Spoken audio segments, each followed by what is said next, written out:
Greetings, Ireland, from Australia. My name is Peter Lalor Philp, and I'm the great-great-grandson of Peter Lalor of Eureka fame, and of course Peter Lalor from County Laois. I'm also leader of Lalor's Australia, which is a gathering of people that carry that name. My career, well, I've only had one career as a broadcaster and as a journalist. My specialisation has been writing on the revolutionary days of Latin America between the 1960s and the 1990s, and I'm also a broadcasting historian. Today, I'd like to ask the question, who was Peter Fintan Lalor? There's renewed interest in the history of democracy in Australia. For example, the former Federal Parliament House in Canberra is now the Australian Museum of Democracy. And in Ballarat, the Australian Museum of Democracy at Eureka is a new landmark. A number of organisations that have special interest in the Eureka Stockade are now concentrating their attention not on the uprising, but rather the events that played out there in advancing Australia's democratic system, which we will always boast is the best in the world. Today, people understand Eureka as a critical moment in their history, when a democratic and just system was not only demanded, but the rights were quickly introduced into law for the young nation. Within the space of 1 year, the status of the leader of the Eureka Stockade dramatically changed, from that of a hunted criminal with a price on his head to a freely elected Member of Parliament. We might be telling a very different story about the Eureka Stockade had not a young man from County Laois in Ireland not listened to the cries of a ruthlessly suppressed people and accepted their demands to become their leader. Well, once on the goldfields, Peter Lalor gained the attention of the Ballarat Reform League and quickly became acquainted with the injustices and also the institutional violence that was practiced there, and immediately identified with the ideals of the Ballarat Reform League. However, Lalor did have options. He had money, education, and opportunity. For example, he could have walked away. He could have supported the aspirations of the diggers, but from the security of the crowd. Lalor's involvement would still have been valuable as a silent committee man. Or maybe joining the active pacifist movement that was strong amongst the reformers and which was calling for a change through continued negotiations.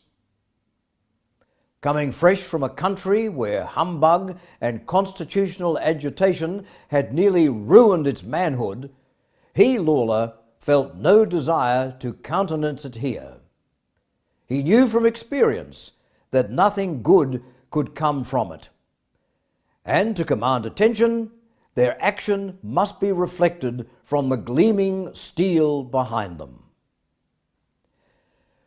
Peter Lalor was unanimously elected leader at Eureka, not by an angry, irresponsible mob, rather by individuals representing a League of Nations, many of whom had suffered under tyrannical regimes, but had been part of the revolutionary struggle for democratic systems in their own native countries. Before the thousands crowding Bakery Hill in Ballarat, the man from Laois climbed onto the stump and announced, "If you appoint me your Commander-in-Chief, I shall not shirk. I mean to do my duty as a man. I tell you, gentlemen, if once I pledge my hand to the diggers, I will never defile it with treachery nor render it contemptible by cowardice." One of Lalor's key supporters was a veteran of Giuseppe Garibaldi's brigade, Raffaello Carboni. In his written record of Eureka, the old Italian rebel said, "Brave Lalor, you gave us your hand on the Eureka and left your arm. Incontestable evidence of Lalor's pledge." And on reflection after the military assault on the stockade, Carboni said, "Brave Lalor, found all there with dauntless dare, his men inspiring to wolf or bear, he made us swear, be faithful to the standard, for victory or death. Throughout his parliamentary career, he never became a slave to isms. Even when fighting his own Catholic Church, he stood against the issue of state aid to church schools. Clearly, he was an individual who always considered issues as his own man. After his distinguished 8-year term as Speaker in the Victorian Parliament, both friends and foes in the Parliament had no hesitation in voting in legislation to provide him a pension in his frail years. Peter Lalor regretted the death and violence at Eureka, but always believed in the principles fought for on that day. He said after the uprising, "Why did not the government take steps to alter the land system, amend the mode of collecting gold revenue, and place the administration of justice in the hands of honest men before this bloody tragedy took place? Is it to prove that a British government can never bring forth a measure of reform without having to first prepare a font of blood in which to baptize the offspring of their generous love? Or is it to convince the world that where a large standing army exists, the demon of despotism will frequently be offered at his shrine the mangled bodies of murdered men?"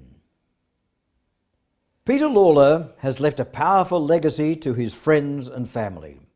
Today, many of his great-great-great-grandchildren actively struggle daily against systems that are unjust and corrupt, where appalling neglect is a fact of life. They too share the passion of the Lalors of old. Thank you, Ireland.